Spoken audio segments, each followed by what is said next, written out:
Y yo quiero agradecer muy especialmente la presencia de muchos historiadores que están aquí entre nosotros, miembros de nuestro cuerpo académico, el profesor Carlos Pesado Palmieri, que nos ha dado una excelente conferencia el día miércoles sobre el bicentenario de la Constitución Nacional de 1819. El doctor Omar Kraiker, presidente del Instituto de Investigaciones Históricas de Remedios de Escalada, el doctor Enrique Bonomi, el contador Magallanes, es decir, el teniente coronel Horacio Morales, vicepresidente del Instituto de Investigaciones Históricas de General San Martín, el doctor Luis María Bandieri, el profesor Miguel Ángel Lutino, el gran amigo Jorge Sabino, es decir, acá lo tenemos de fotógrafo a José Luis Muñoz Aspiri, hijo, que está también entre nosotros nuestro secretario, el licenciado Pablo Vázquez, la profesora Cristina Vera. Realmente para todos nosotros es muy importante, sobre todo tanta gente, tantos amigos, y vamos a dejarlo al profesor Pesado, vamos al amigo Sandro Lazapallero que haga la presentación del libro y después lo oiremos al autor. Muchas gracias. Muy bien.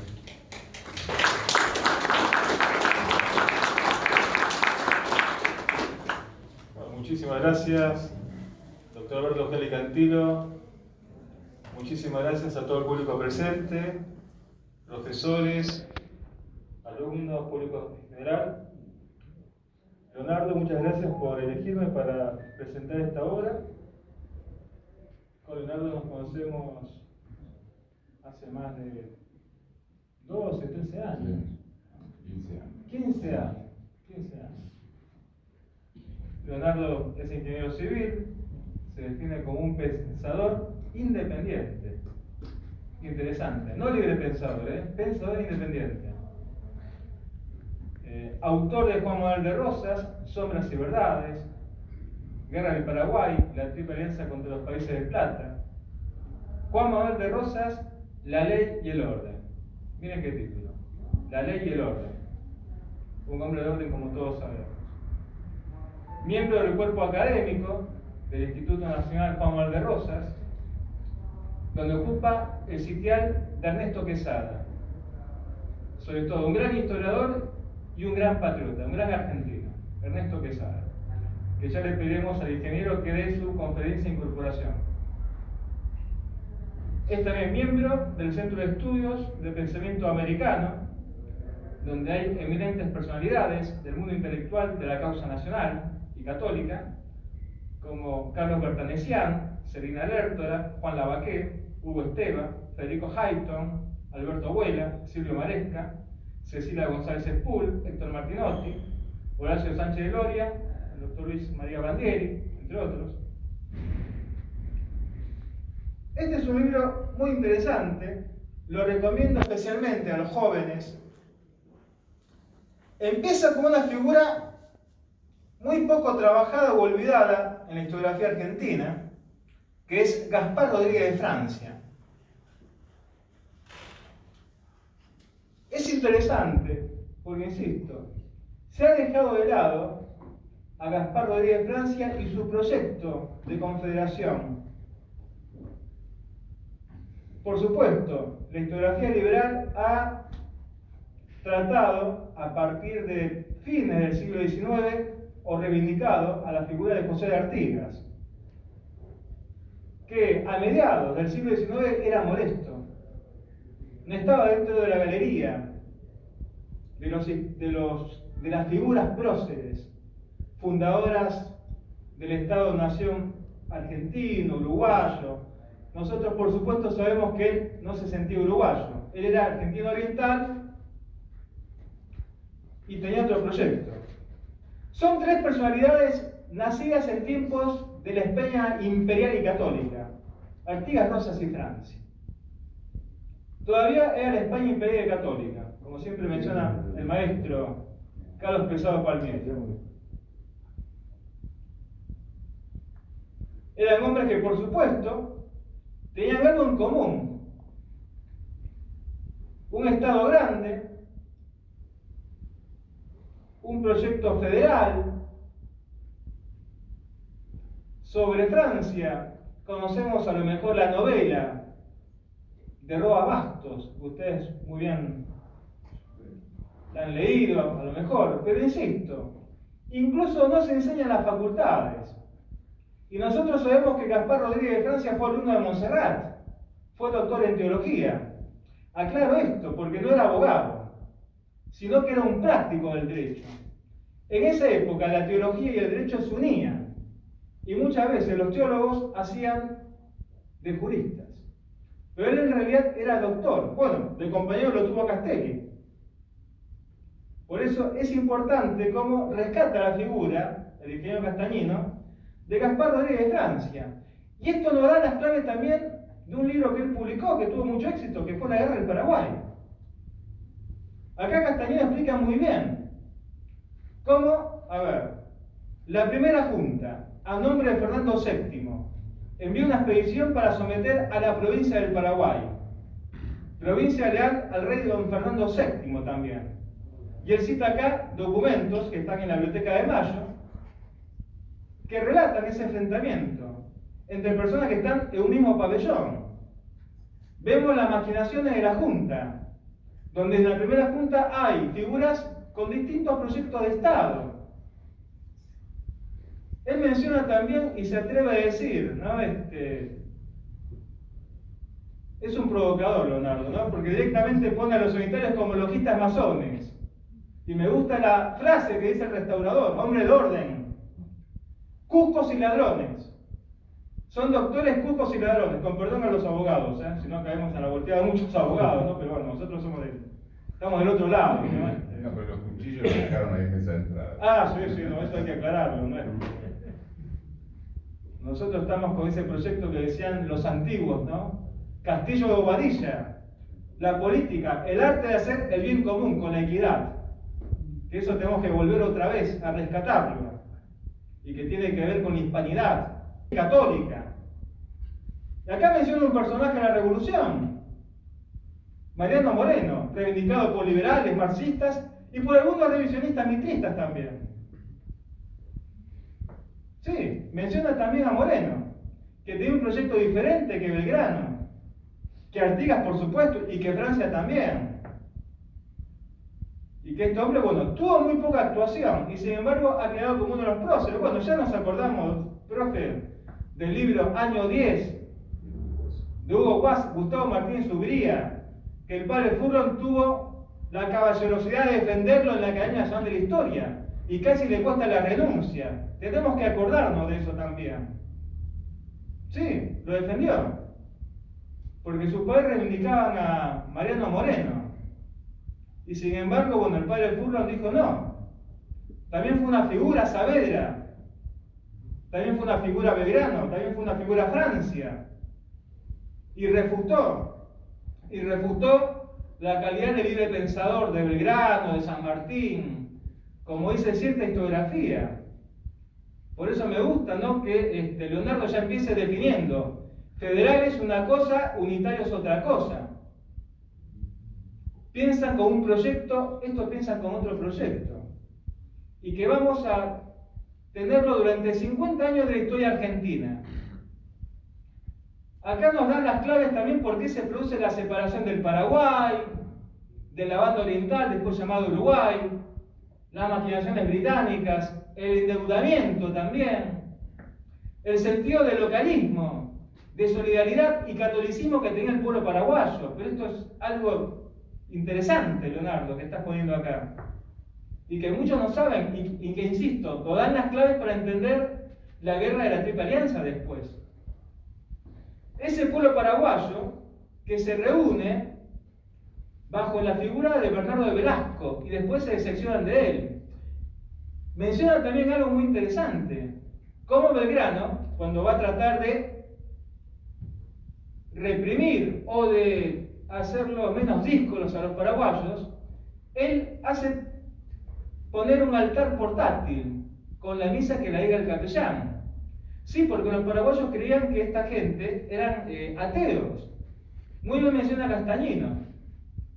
Los paraguayos lo mencionan como hijos de la Revolución Francesa, ¿no? Tipo Robespierre, que así le decían también a Moreno. Que Moreno no entendía ese localismo que tiene que ver con la lealtad de los paraguayos, lealtad que me hace acordar a la lealtad de los cordobeses, de los santiagueños, de don Santiago de Liniers. Don Santiago de Liniers. Yo no puedo hacer astrología histórica, pero a ver, Moreno o la Junta lo pudo haber perdonado, o indultado, o haberlo puesto preso a don Santiago de Liniers. Pero fue fusilado. Y no por casualidad, fue fusilado por los ingleses, que fue la gente con la cual combatió Rosas, Artigas, Francia. Por eso la línea histórica, Artigas, Rosas y Francia, que me parece excelente el título que has puesto para este libro, Leonardo. Y yo no sé qué decir más, ¿no? Para terminar. Frente a las elucubraciones, a las comparaciones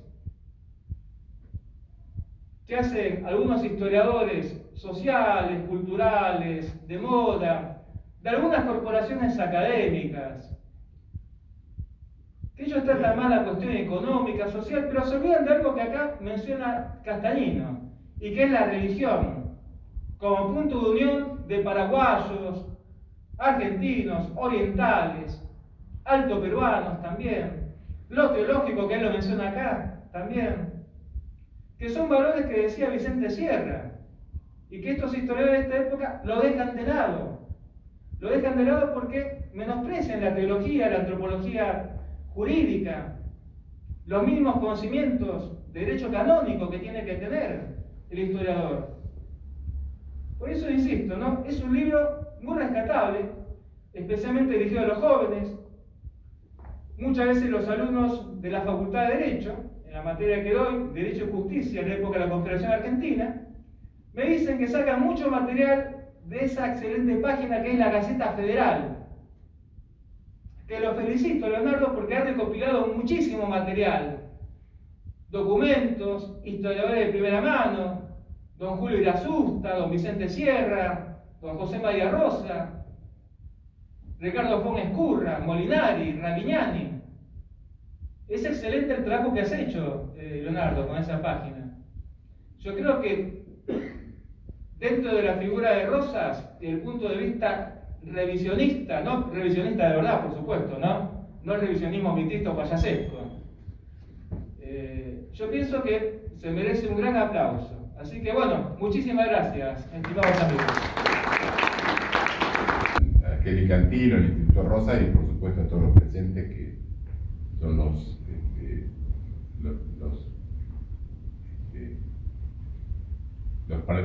que participan. En realidad el acto es para ustedes y no para mí, ¿no? Con respecto al título del libro que vos decías, dudé un poco en ponerlo porque yo decía, bueno, Francia fue el que primero dio proclamó la Confederación. Pero si lo ponía primero decir como Francia, ¿qué tiene que ver si Artigas no era de Francia? Entonces decía, bueno, no, lo voy a poner, yo puse, no, Artigas, Rosa y Francia, pero ¿cómo? ¿Estaban en Francia? No, es Gaspar Rodríguez de Francia. Ah, Gaspar Rodríguez era francés, no. En fin, me costó un poco explicarlo, porque siempre cuando uno le pone en título un libro, lo que primero le critican. Y con respecto a la línea histórica federal, nació a raíz de que yo primero estudié y escribí sobre Rosas, que tuvo relación con Francia y después con Carlos López cuando pide la independencia. Después estudié la Guerra Paraguay, entonces no hice solamente la Guerra Paraguay, sino que empecé con los antecedentes y empecé a estudiar desde Francia, digamos, Carlos López, un poco la historia paraguaya. Y entonces ahí vi la relación que había además entre López, además de con Rosas, con Artigas. Entonces estudié Artigas. No lo estudié, digamos, toda la historia uruguaya, pero estudié bastante sobre las acciones de Artigas.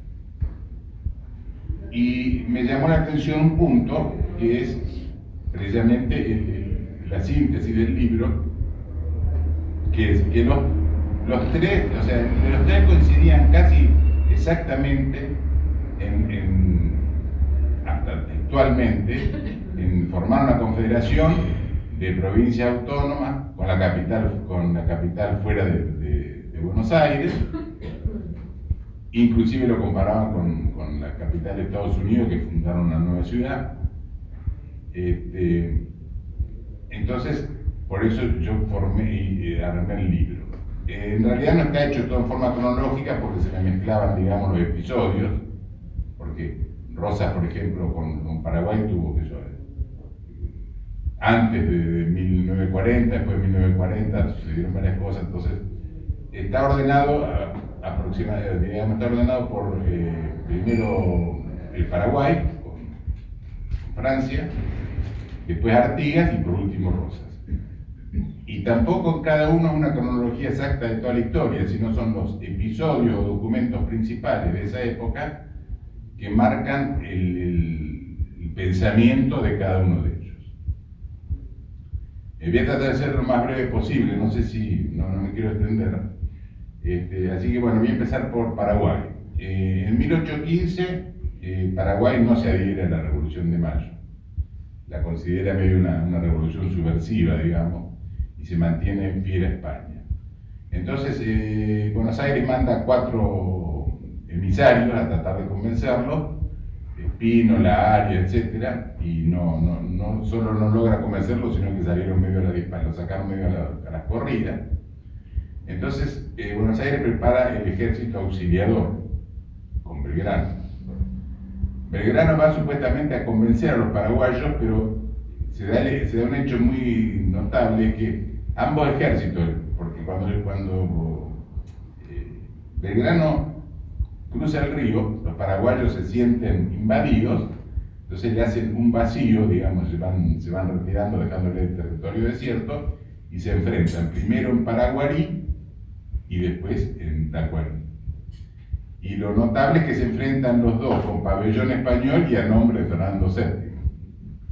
Y además sucede un hecho notable ahí, que los paraguayos estaban formados una parte del ejército por españoles y otro por criollos. Los españoles se desbandan enseguida y Velasco, que era el gobernador, que estaba con las tropas, va a Asunción a dar el parte de la derrota. En ese interín los criollos reaccionan y lo vencen a Belgrano. Entonces, ese hecho hace que los paraguayos se sientan dueños de su destino, como nosotros podemos, no necesitamos a los españoles, podemos, a raíz de eso nace, digamos, el gusto por la liberación, digamos, ¿no? Entonces, en 1811, el 14 de mayo de 1811, se hace una revolución que es distinta de la de Buenos Aires, porque lo que hacen es el ejército de Paraguay le exige a Velasco que gobierne con una junta, él y 2 diputados más. Uno de esos diputados es Gaspar Rodríguez de Francia. Eso fue en mayo, el 14 de mayo, que justamente los paraguayos festejan la independencia. En junio del mismo año,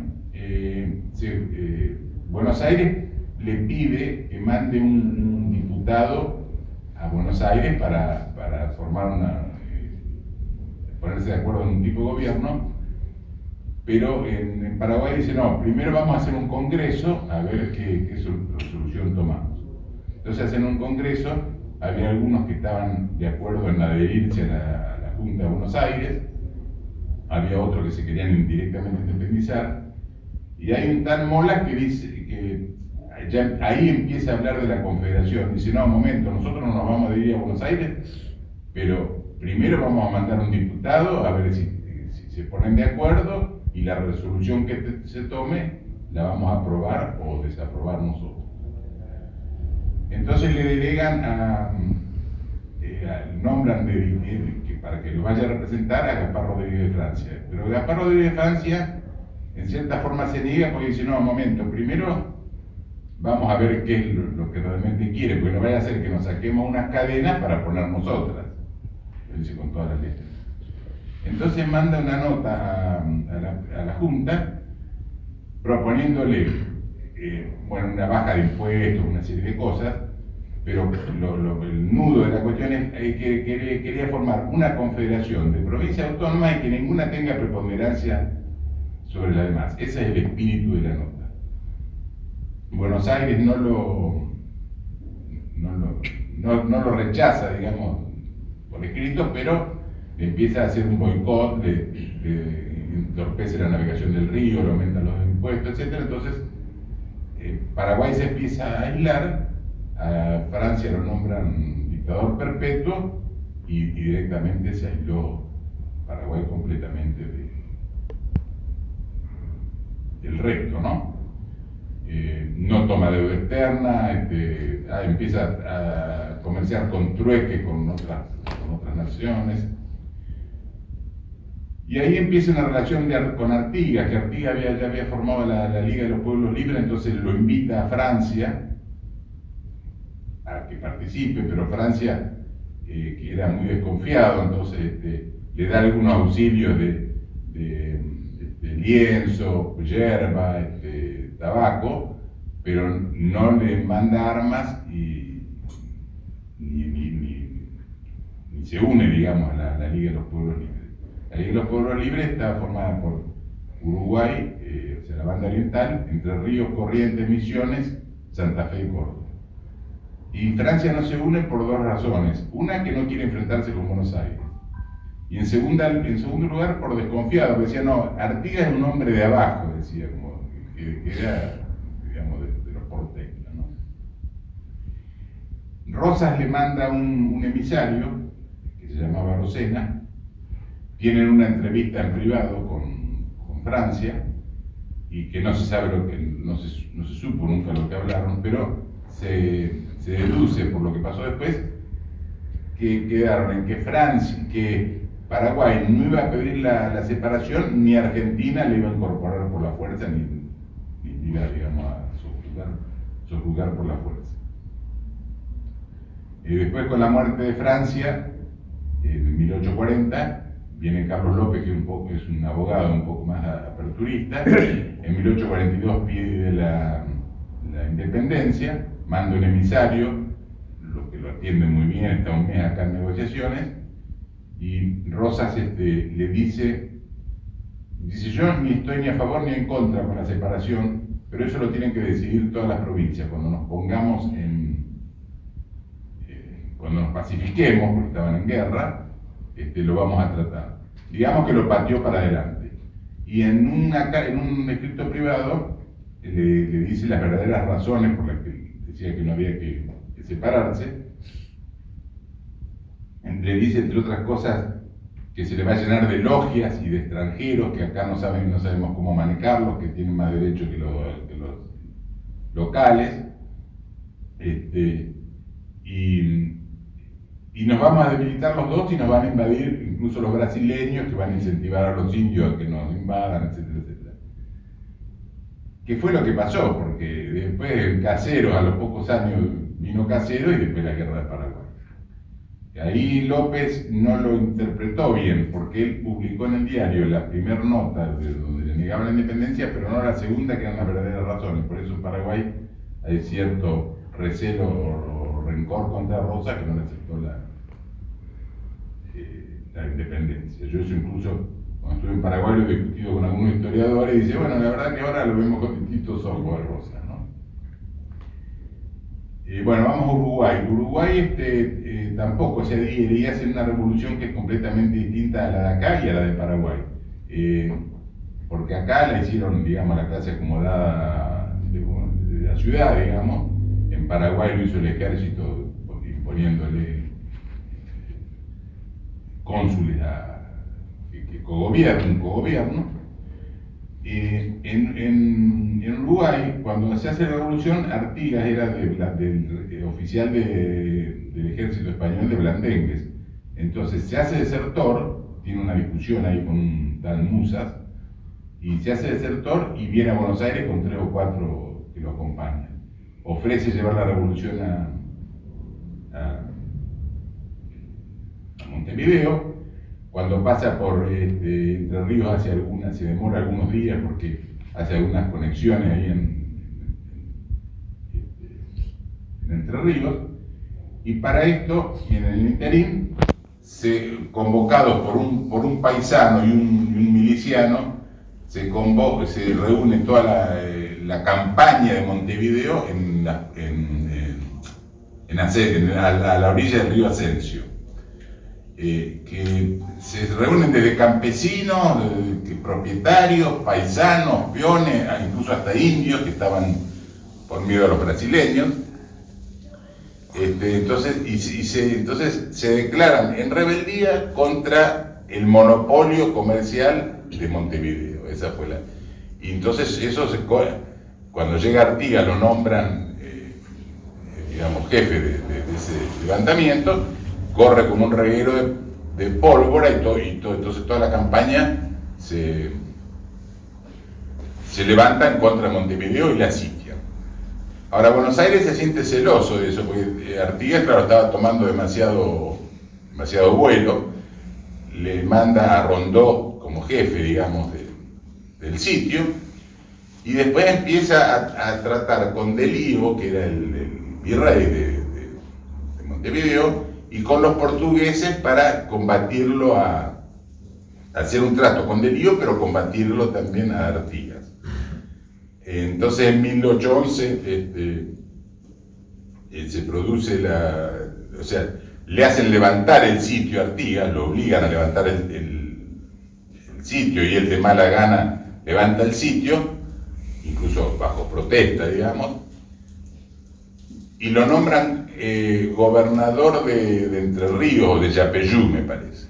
Entonces Artigas se va, pero todo el pueblo lo sigue, junta en carros todo lo que puede y lo va siguiendo, y entonces acampan en varios lugares, porque el trayecto es largo, y acampan a la orilla del río Ayuí, que queda ahí cerca de Salto Grande, en la provincia de Entre Ríos.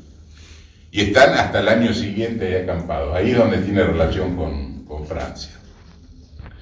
Después vuelve a Montevideo, sigue el sitio, en 1814 cae Montevideo, pero en 1813, en Buenos Aires se propone hacer una convención constituyente, a principios de 1813, entonces mandan un emisario a Uruguay para proponerle a los oficiales de Artigas que den el visto bueno, digamos. Pero Artigas se opone y dice que primero hay que hacer un congreso para resolver a ver qué actitud van a tomar, y se hace el congreso de Tres Cruces. Y ahí deciden, digamos, mandar diputados a incorporarse al Congreso para discutir el asunto. Y entonces forman las instrucciones, ahí se hacen las instrucciones del año, que se llaman las instrucciones del año 13, para los diputados. Y dice algunas cosas muy importantes. Una de las cosas que dice, me acuerdo, es los poderes ejecutivo, legislativo y judicial deben estar totalmente separados y jamás se pueden unir. Me hace acordar algunos tiempos más modernos que los han unido, digamos. Y después le dice otra cosa que es muy bueno, formar una confederación de provincias autónomas, y le dice con todas las letras, dice, la capital debe estar necesariamente fuera de Buenos Aires, que fue lo que no pasó, ¿no? Cuando los diputados llegan a Buenos Aires, con alguna excusa no los dejan incorporarse, por la firma, por el sello de los papeles, y entonces se vuelven. Y ahí empieza un poco la grieta más grande, digamos, entre Artigas y Buenos Aires. Artigas forma la Liga de los Pueblos Libres. En 1815 ya está gobernando, digamos, en Purificación, que es un pueblo que queda ahí cerca de Paysandú, ya no existe más, que es el primer pueblo fundado en realidad por originarios paraguayos, el primer pueblo original fundado por uruguayos exclusivamente, no por españoles. Y de ahí gobernaba a todas las demás provincias.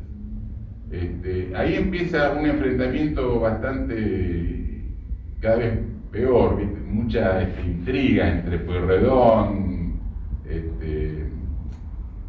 Álvarez Thomas, toman como es la provincia de Santa Fe, después los federales la recuperan, vienen Bustos, también lo hacen intervenir. Artigas lo manda a Ramírez a que lo ayude a López. Después los porteños le piden a San Martín que vuelva, San Martín no vuelve, entonces, pero manda un mediador, en combinación con O'Higgins, manda un mediador, pero Buenos Aires le ordena a Belgrano que lo intercepte y no le deje llegar la correspondencia. Y Pueyrredón le contesta a San Martín que de ninguna manera él iba a tratar con ese facineroso. O sea, empieza, digamos, una pica muy grande, ¿no? Y en 1817 los portugueses invaden la banda oriental, con la anuencia de los porteños, de los porteños. Ojo, yo cuando digo porteño no me refiero digamos, a la generalidad, sino a una clase, a los unitarios porteños que viven en ese momento, ¿no? Entonces todo ese malestar, porque Artigas de ahí empezó a pedir a Buenos Aires que le ayude a sacar a los portugueses, pero Buenos Aires se desentendía, o le decía, bueno, le mandamos armas, pero usted me reconoce que nosotros somos los jefes de la confederación, en fin. En definitiva, todo eso termina en Cepeda, que baja Estanislao López y Ramírez. Ramírez no era gobernador, era encargado delegado por Artigas de Concepción del Uruguay. Entonces baja a Buenos Aires. Para eso, me olvidé decirlo, en el 1815 ya habían declarado la independencia en Arroyo de la China, los pueblos libres, que eran, ya dijo, las provincias esas que nombré. Después, en 1816, se hace el Congreso de Tucumán, que concurren, las provincias que no concurren son las de los pueblos libres, excepto Córdoba. Bueno, en definitiva termina en el enfrentamiento federal contra Buenos Aires en 1820. Los federales lo derrotan completamente en el campo de Cepeda, y ahí hay una especie de golpe militar con Soler, con etcétera, viene Zarratea, se declara gobernador. Entonces se reúnen en Pilar, Zarratea, representando a Buenos Aires, con los dos caudillos, con López y con Ramírez. Y a Ramírez, a mi entender, ahí lo envuelven, no hacen creer que él después va a ser el jefe de la confederación, en fin, como siempre suele pasar, ganan con las armas, pero después pierden diplomáticamente. Entonces, se hace el Tratado de Pilar, el mismo 1820, pero prácticamente dejan a Artigas, no nombran la banda oriental, no se comprometen a desalojar a los brasileños. Entonces, Artigas le reclama fuertemente a Ramírez, se lo echa en cara, Ramírez le contesta airadamente y se enfrentan. Se enfrentan y tienen distintos episodios que gana uno varios tiempos en la Mesopotamia, hasta que Artigas es vencido y es asilado por Francia, que Francia en realidad no lo recibe, sino que lo confina a Caraguatay, que es un pueblo que está a 180 kilómetros de Asunción, y ahí queda Artigas libre, pero no podía salir de esa población hasta que muere Francia y va a Asunción. Varios uruguayos, incluso el hijo lo fue a buscar, Artigas no quiso volver. Artigas decía, yo soy argentino, nacido en la banda oriental, eso es lo que decía él. Ramírez, bueno, queda como gobernador de Entre Ríos, muy bien no le fue, porque después los porteños lo hicieron pelear a Ramírez con López lo venció y le cortó la cabeza. Así que bueno, y la lucha esa, todas esas siguieron, digamos, no vamos a historiar todo. Con respecto a, yo iba a hacer un paréntesis porque vos lo nombraste a Moreno. Moreno, claro, él decía en un escrito que yo lo pongo ahí, dice, sí, la federación es muy linda, que yo debe ser bárbara, pero eso, dice, para otros países, dice, para Estados Unidos, dice, pero acá que las comunicaciones son muy lerdas, que yo no nos conviene. Yo digo, los norteamericanos que tenían WhatsApp en esa época, porque también allá también eran lerdas las comunicaciones, vaya excusa. Bueno, entonces, yendo a lo de Rosas, ya conté lo de Rosas con Francia y el pedido de independencia con los paraguayos, también lo dije, y en 1831 Rosas hace el Pacto Federal, que no lo hace Rosas, lo hace entre 3 provincias, Buenos Aires, Santa Fe y Entre Ríos, que es un pacto es una confederación y de un pacto de amistad y de mutua defensa. Entonces queda formada una comisión que reside en Santa Fe, con varias atribuciones. Una de ellas es invitar a las demás provincias a que se adhieran a esa confederación. Otra cosa que hacen es nombran a López como jefe de los ejércitos, a Rosas lo comisionan como el representante de las relaciones exteriores. Eso fue en 1831. En 1834 hay una carta porque había un enfrentamiento entre Heredia y López y La Torre en Jujuy. Entonces Quiroga lo mandan de emisario, de componedor. El gobernador no era Rosas, pero Quiroga le pide a Rosas consejo, que quería reunirse con él a ver cómo actuar, ¿no? Entonces se juntan en la posta de Hacienda de Figueroa, que queda ahí en Carmen de Areco. Entonces, tienen un día, una conferencia de un día o dos, y Quiroga parte hacia el norte, y Rosas le escribe una carta, donde primero le describe el conflicto que había y cómo tenía que tratarlo. Y después le habla de la Constitución. Y entre otras cosas le dice palabras casi exactas de las que había dicho Artigas en el año 13, incluso Francia, y dice que hay que hacer una confederación, que primero tienen que estar todas las provincias ya pacificadas, organizadas con su propia constitución. Dice, bueno, no se puede armar un cuerpo sano con miembros enfermos, y le da una serie de argumentos, una carta muy extensa. Inclusive le dice dónde va a funcionar ese Congreso Constituyente, ese Congreso. Dice, para eso habría que fundar una nueva ciudad que no pertenezca a ningún estado, para que no haya celos entre los estados, como hicieron en Estados Unidos, con todas las letras, se le dice que fundaron Washington, que no depende de ningún estado. Así que esa carta, es muy extensa, no se puede explicar toda, pero tiene mucha coincidencia con el pensamiento de Artigas y de Francia. El otro documento importante es Argentina entró en guerra contra la Confederación Peruano-Boliviana de 1937 a 1939. Gana Argentina, era aliado de Chile. A partir de ahí Chile empieza a hacerle reclamos a Argentina, a meterle púas, digamos. Entonces los generales y las autoridades de Salta le proponen a Rosa, bueno, esta es la oportunidad de incorporar Tarija para nosotros, dice, porque incorporar Bolivia Entonces Rosas le escribe una carta muy extensa a Pacheco, le habla del problema de Chile, le habla de una serie de cosas,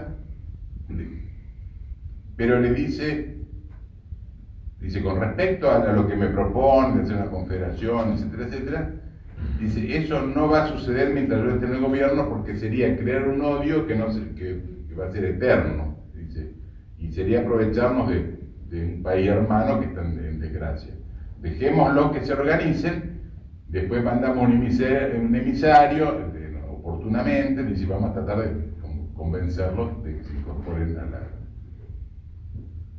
a la Confederación Argentina. Y por último, el otro documento que es importante es el que hace Quesada, o sea, Ernesto Quesada era joven y viaja con el padre y tiene una entrevista con Rosas en 1873 en Southampton. Entonces, en un momento dado le pregunta cuál es, dice, ¿por qué usted no fundó la Constitución? Y dice, bueno, no me venga, dice otra, dice, me lo han preguntado 10.000 veces, dice que yo lo he explicado muchísimas veces, incluso se lo expliqué a Quiroga en la carta de Hacienda de Figueroa y le explica prácticamente las mismas palabras que había hecho de Rosas, que había puesto en la carta de Hacienda de Figueroa, que tenían que primero reunirse las provincias, que él se había pasado 20 años peleando contra las intrigas y los atentados unitarios, contra los extranjeros, contra los de Montevideo, contra la flota francesa, y que no había tenido nunca tiempo para formar una constitución, pero dándole a entender que estaba ya casi, digamos, todo armado como para que se fuera a formar una constitución, que no le dieron tiempo, que fue cuando lo derrocaron en Caseros. Así que bueno, eso sería más o menos la síntesis del libro, es la coincidencia de pensamientos que hay precisamente entre Francia, que fue el primero que lo propuso, Artigas, que fue casi contemporáneo de Francia, y Rosas, que fue un poco después. Así que bueno, eso sería todo.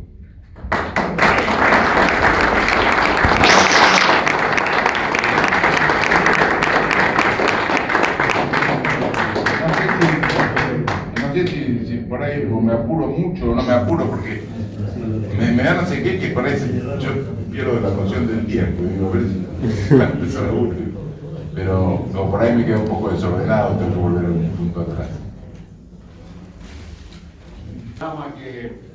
Que ha trazado Castañino, la línea histórica, sobre todo desde el punto de vista jurídico-político, lo interesante es eso de Francia, de la confederación, la idea de confederación, la idea de esa organización jurídico-política de la confederación, que tenía estaban los artículos de confederación y perpetua unión de los Estados Unidos luego de su independencia. Y, por ejemplo, Artigas tenía un conocimiento bastante grande de esto. Lo mismo, el caso de Rosas, él ha citado la carta de la Hacienda de Figueroa, donde Rosas además establece, digamos, cómo en los estados originarios, ¿no?, sobre la costa este de Estados Unidos, todos tenían salida al mar, todos podían comerciar, no había ninguno que tuviera una preponderancia sobre los otros, a pesar de ciertas diferencias de tamaño. En cambio, nosotros era distinto. Sí, decía que había que ponerse de acuerdo. Claro, y a partir del virreinato, evidentemente, había un centro político en Buenos Aires, la única salida es del estuario del Río de la Plata. Todo eso creaba una dificultad mucho más grande. En la biblioteca de Rosas se encuentra, por ejemplo, el federalista, es decir, él todo esto lo tenía bastante claro. Pero además hay otra cosa, es decir, había una constitución, la Constitución Confederal. Esa Constitución Confederal, evidentemente Rosas, ese diseño que él hace en la Carta de la Hacienda de Figueroa es importantísima. En algún momento quizás, después de su traición, Urquiza pensó que esa confederación seguía con el proyecto que le había traído Alberdi, pero evidentemente digamos, esa organización nacional, como dice nuestro amigo Pele Lastra, así que la primera organización nacional es la que hace Juan Manuel de Rosas, y la segunda será recién en 1880, afirmándose como un Estado unitario, con una constitución que habla de un sistema federal. Ahora, me parece que otra cosa importante es que esta idea de la confederación no es una idea del pasado. La forma política confederal es la propia de las grandes unidades políticas que en este momento están, digamos, diseñándose en el mundo y que además son las que van a disputar el poder, la organización, como decía Carl Schmitt, el lomo de la tierra futuro. Entonces, esta es la importancia de la idea confederal para nosotros en Sudamérica, y especialmente con aquellos países que, como el Uruguay, como Paraguay, como Bolivia, que de algún modo configuraban un gran espacio confederal. Un gran espacio confederal que Rosas siempre tuvo presente, como se ve en su relación con Paraguay y en la circunstancia que hablaba ahora Castañino de sobre Tarija. Entonces, bueno, eso era simplemente la observación que yo quería decir. La forma política confederal contra la forma del Estado diseñado a partir del siglo XVI, que va concentrando poderes. Esta es una forma que tiene que ver con la idea foral, etcétera, la idea de fuero, y la idea de la federación. La federación viene del Pactum Federis, es un pacto, tiene que haber un pacto, un acuerdo entre socios que pueden ser desiguales en extensión, en riqueza, etcétera, pero que encuentran una forma de parificación dentro de ese sistema. La confederación es una de las formas que va tomando, digamos, el diseño que va tomando el mundo, que de algún modo se va dibujando ante nosotros, a nuestra vida. Eso quería. Sí, la verdad que te agradezco porque aparte viste en el reclamo los puntos que yo por ahí en el apuro los pasé de largo. Por ejemplo, en lo de Francia era admirador de Franklin, tanto así que cuando fue Belgrano con Echeverría le regaló un retrato de Franklin que tenía en el escritorio. Con respecto a eso de Estados Unidos, que tenía salida al mar, Rosa hace esa comparación y dice que Buenos Aires, digamos, tiene la salida al mar y como que es injusto, medio lo dice, que después lo trata de remediar en cierta forma con la ley de aduanas, que las provincias del interior se lo agradecen. Y me parece que dijiste algo más. Iba a decir que Rosas también dice que, por ejemplo, en Estados Unidos, cuando forman la federación, no entran todos los estados que estén como estén, sino que a medida que se organizaban, iban entrando. Mientras tanto, quedaban como estados marginales. ¿Qué es lo que hizo él? Se formó Buenos Aires, Santa Fe y Entre Ríos, que más o menos tenían organizado, tenían gente, digamos, con experiencia, porque él siempre dice, no vamos a hacer un rejunte de gente que después son toda una manga de pillos que vienen a cobrar el sueldo, nomás. Eso lo dice prácticamente con esas palabras, ¿no? De pillos y de intrigantes, que dice que no nos sirve para entender. Necesitamos gente con experiencia, que conozca la administración, etc. Eso lo dice en la carta. Así que bueno, te agradezco. Bueno, ante todo, gracias por la invitación esta tarde. A mí me queda una duda, más allá de, justamente me agarro de lo último que vos estabas transmitiendo sobre que Rosas establecía o decía que una vez que pacificado cada provincia, que dé su organización, se iba a poder hacer el tema de la famosa Constitución. Que lo vivió declarando eso, ¿no? Ahora, realmente impectore, o sea, internamente, Rosas, a mí me da la sensación que siempre entendió que eso era un librito, la Constitución, que de ninguna manera era un elemento unificador de una nacionalidad, que creo que daba alguna vez el ejemplo de Gran Bretaña no tenía constitución y sin embargo era el país más poderoso y fuerte del mundo, y que de algún modo era como darle largas al asunto, porque realmente no era importante el tema de la constitución, y para dejar tranquila a la gente decía eso. Ahora, eso yo leí en, no sé si en Gras o en Arana, hijo, que comentaba que en el barco, cuando estaban yendo para Europa, que iba medio lento ese barco, en las charlas que tenía con Jerónimo Costa, él parece se enojó, Costa. Digo, bueno, y al final, ¿cuándo íbamos a pasar la Constitución? ¿Por qué no la hizo? Y como que Rosa dijo, en realidad nunca me interesó el tema de la Constitución. Yo lo decía por decir de algún modo, bueno, estoy hablando de forma coloquial. Eso debe ser un chisme de Mitre. No sé, pero Costa se enojó, agarró un barco, se fue del barco en el que estaba con Rosa, furioso, creo que se fue para España, no sé para dónde. ¿Qué habrá de cierto? Eso no sé, dan el texto, las conversaciones, yo no sé hasta qué punto Rosas en el fondo le interesaba realmente la Constitución como un elemento de valor y unificador. La Constitución escrita. Sí, no el pacto federal. El que decía del cuadernito fue Quiroga, y Rosa decía, ¿para qué queremos un cuadernito? Sí. Dice, la Constitución, dice, no une a los pueblos, sino que los representa unidos. Primero tienen que organizarse y unirse y después la representan. O sea que para él, hacer la Constitución o no, la cuestión era la unión de los pueblos. Eso es lo que decía. El señor justamente, el pacto era el elemento, era una constitución, en definitiva, el pacto federal. Ahora lo que le dijo a Costa, no sé. Se peleó por ese tema. Estaba en un diálogo como de 2 o 3 carillas sobre ese tema. ¿Sí? ¿Usted se acuerda? No sé si en Arana o en Gras. Bueno, eso. Yo le voy a hablar porque es muy interesante todo esto y lo que a veces daña para la praxis de la historia, ¿no? Que estos hombres que pensaron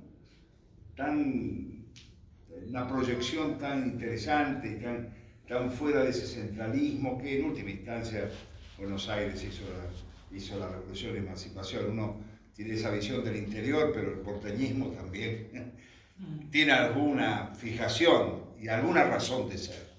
Porque así como la teoría de estos proyectos monárquicos reflejaba un espíritu del tiempo existente, y el centralismo porteño reflejaba también esa visión del virreinato, porque antes todo era el Perú. Tenemos que olvidarnos, tenemos que recordar cómo esta Cenicienta es la última creación del único Borbón que merece por ahí, más allá de la expulsión de los jesuitas, merece un reconocimiento geopolítico, que es el nacimiento, en última instancia, a mi juicio, de nuestra realidad territorial, el virreinato que duró 33 años y que no le damos la dimensión de vida porque le pega a todo el mundo, porque era heterogéneo. Pero a lo que voy, esta idea federal, germinada debidamente con interpretaciones estadounidenses, con un Artigas, con un Gaspar Rodríguez de Francia, con un Rosa que me parece que supera a ambos, mi juicio personal, justamente por esto que los unitarios dicen que era un unitario disfrazado, ¿no? Porque era un centralista. Digo, el fracaso final, más allá de la proyección futura que bien dice el doctor Bandieri, de lo confederado, es relativo, ¿no? Uno cuando ve cómo se destruye el reino español por el cantonalismo feroz que tiene, uno lo piensa, pero a lo que voy, todos estos hombres hicieron así y recelaron entre sí. O sea que en definitiva, la historia es el hombre. La historia es el hombre. Arte de Francia, Rodríguez de Francia, el celo con Artigas, que termina 30 años viviendo confinado por Francia. Yo no, digo 3 caracteres, pero no en coincidencia teórica. Pero la realidad es que Artigas fue traicionado realmente por Ramírez.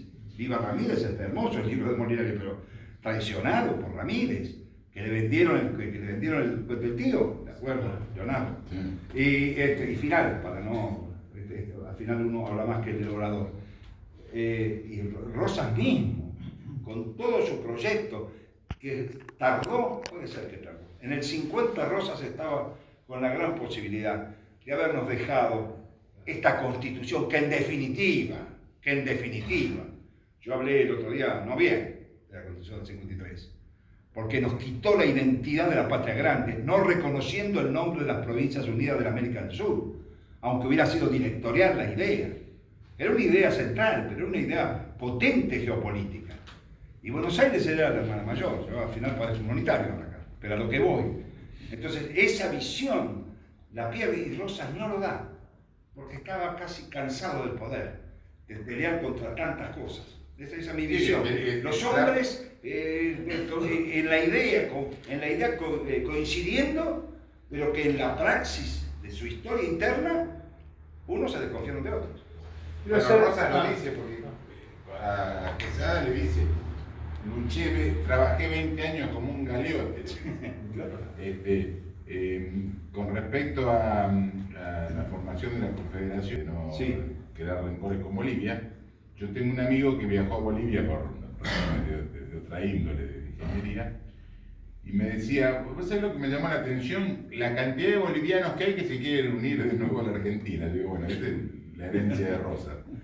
Y con respecto a formar una constitución, vos fíjate que lo sacan a Rosas y la excusa es que era para organizar el país. Incluso dicen Urquiza, el organizador del...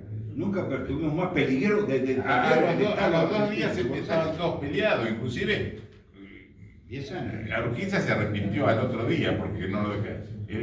Los brasileños querían entrar el 27 de febrero, que era la batalla de Ituzaingó, entonces el otro fue antes para no participar del acto. Estaban peleados.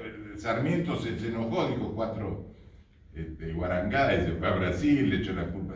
Terminaron todos peleados. Inclusive estuvo Buenos Aires separada, por más constitución de 1853, al tiempo estaban todos peleados. Y se unieron por un pacto masónico que hubo con... Bueno, al final se lo vamos a tener que deber a ellos, cuidado. Sí, te lo vamos a tener que agradecer. Yo quiero señalar que Provincias Unidas del Río de la Plata y Confederación Argentina son también nombres oficiales en Argentina. Artículo 35. Sí, De pero acuerdo con la Constitución. ¿Y qué tiene que ver? Cuando fuimos Provincias Unidas de América, es cierto, yo lo dije el otro de día. América del Sur hablaba de 1816. Y de 1816 a 1820. Claro. Y fuimos y la otra, la que negó esa identidad de la patria grande, que fue ejercitada, porque hasta el Pueyrredón, que tanto atacamos también, le escribe en su momento, cuando San Martín le escribe a O'Higgins, proponiendo cuando iban a poner al rey Borbón, le escribe que Lemoine estaba entusiasmadísimo, el Forinofre aprobaba, la logia también, y entonces O'Higgins responde, me sumo, porque tenía aquella vieja visión, ¿te acordás del 11, del tratado, del pacto de unidad, cuando la patria vieja chilena todavía resistía? Así que había espíritu de unidad, había espíritu, por eso San Martín fue protector del Perú.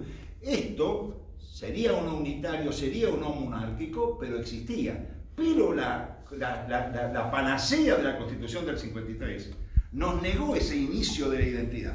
Porque cuando fuimos Provincias Unidas del Río de la Plata, se menciona en algunos documentos anteriores, yo lo comenté el miércoles, se menciona, la Junta Grande se menciona. Pero cuando fuimos Provincias Unidas del Río de la Plata, en serio, perdimos la mitad del río. Y terminamos siendo la Confederación Argentina, en el periodo rivadavia. Esa es verdad. Quiero hacer una acotación con el tema de la Constitución que hablaban recién, ¿no? Se ha acusado a Rosas de no querer una Constitución, de no querer unos códigos tampoco. Haciendo una investigación sobre el Departamento de Jurisprudencia en la época de Rosas, que va a ser publicado en la Facultad de Derecho dentro de poco, que es un libro de autoría colectiva, hizo un relevamiento de las tesis. Y hay tesis que hablan de Constitución, división de poderes, por ejemplo la de Juan María Gutiérrez. Hay tesis que hablan de codificación penal, civil y comercial. Recordemos este ahí, que presenta un proyecto de Código de Procedimiento Civil y Comercial en 1850, dedicado a Juan Manuel de Rosas. nosotros sabemos que una constitución es un código también, código político como dicen los doctrinarios de la época. Quiero aclarar esto porque mucho no se ha trabajado. Y son tesis que no son censuradas, entre 1831 y 1850. Pero como no es por la universidad cerrada. Eso lo estoy refutando en ese trabajo. Yo quería hacer otra cosa. Bueno, le damos la palabra al profesor Lentino que tiene un interrogante. Profesor, por favor. Con respecto a la Constitución y Juan Manuel de Rosas, la realidad es que Rosas estaba haciendo trabajar especialmente a De Angelis en la propuesta de una Constitución. Lo que pasa es que la idea, tanto de Quiroga, de Rosas, posiblemente la de Artigas y la de los más caudillos, era hacer una constitución a la medida del cuerpo y no hacer una constitución y que el cuerpo se adapte, es decir, hacer primero el traje y después el cuerpo a la medida del traje. Lo que había que hacer era primero el cuerpo del país, la constitución, digamos, fáctica del país y después hacer la letra, el cuadernito, ya aprender lo que quiera, la constitución escrita de acuerdo a esa estructura.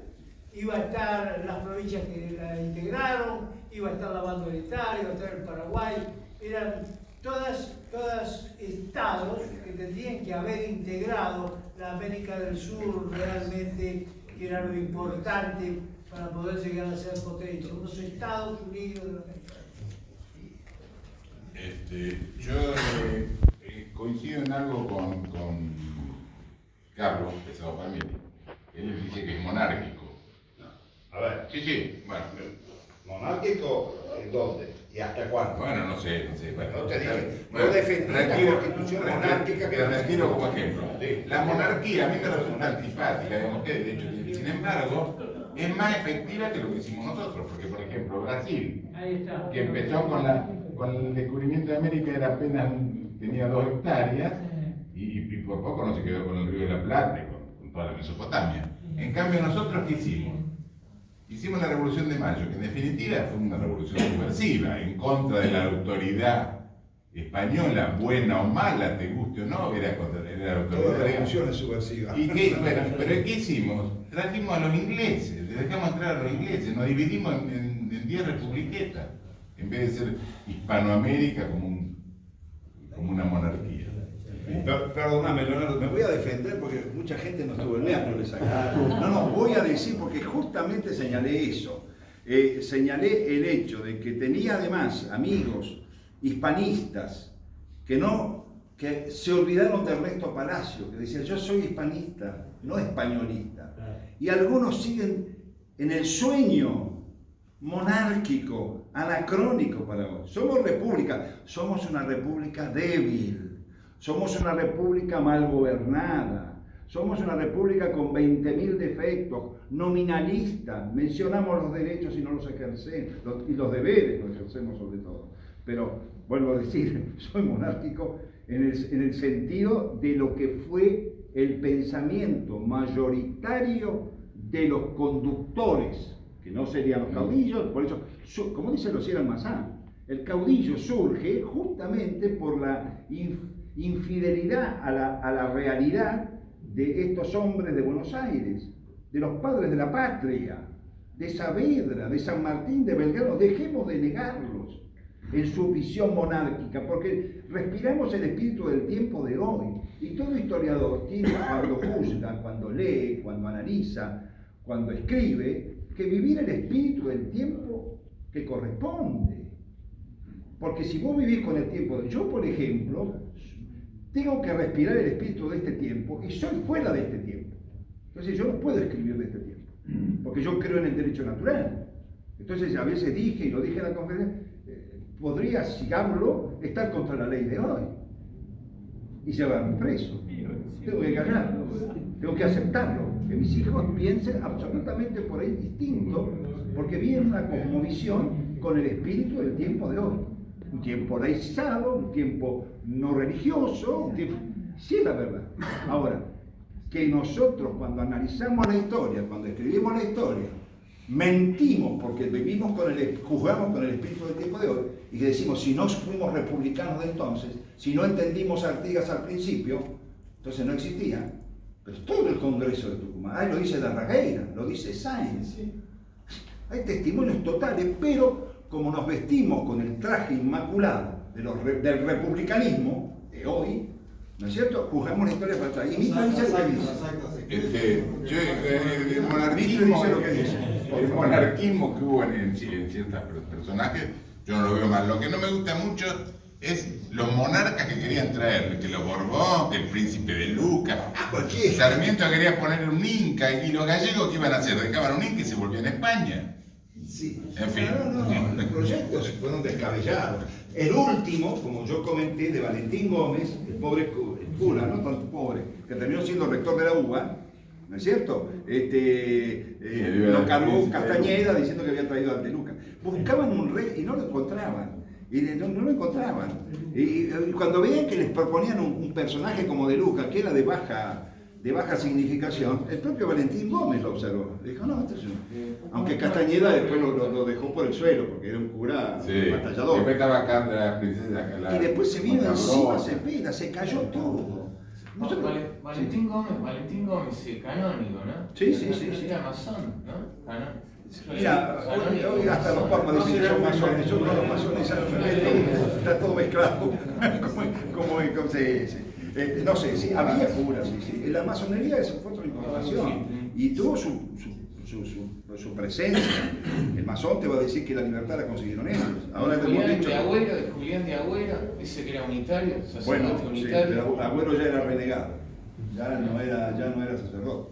Ese había colgado todo tiempo atrás. Bueno, no me meto más